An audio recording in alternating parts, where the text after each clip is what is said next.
This particular scripture passage, this gospel from Matthew, actually takes place at the end of the transfiguration of Jesus. And if we remember the transfiguration, Jesus goes to the mountain and he takes his three apostles, Peter, James, and John. And this transfiguration is when it is confirmed that Jesus is the Son of God.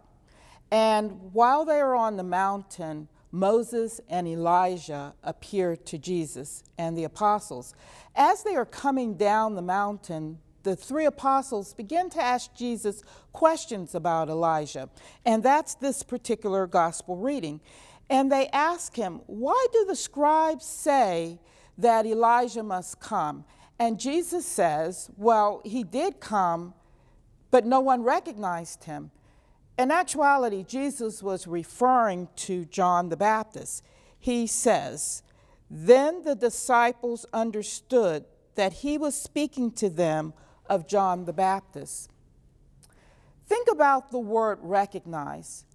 Who is it that we recognize or choose not to recognize in our life? Who is it that we think is insignificant? Who do we not see? Who do we overlook in our parishes, even in our families?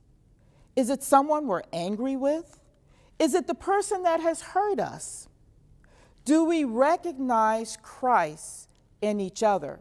Because our faith tells us that all of us are created in the image and likeness of God, that we are all called to holiness.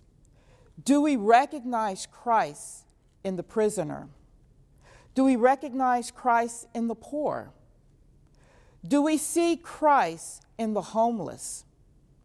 What about the person who has a different political view than we might have? What about someone of a different faith? Do we see Jesus? Do we see the holiness of someone from a different race, or someone who speaks a different language or has a different nationality or culture or custom? Who do we think is insignificant around us?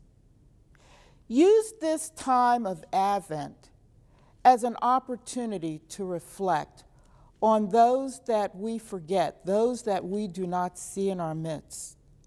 Use this time of Advent as an opportunity to reflect and to open our hearts and open our minds to one another, to see beyond the person in front of us to what their needs might be, to be able to see Christ in each other. And also ask the question, do we see Christ reflected in ourselves through our own actions, our words, our thoughts?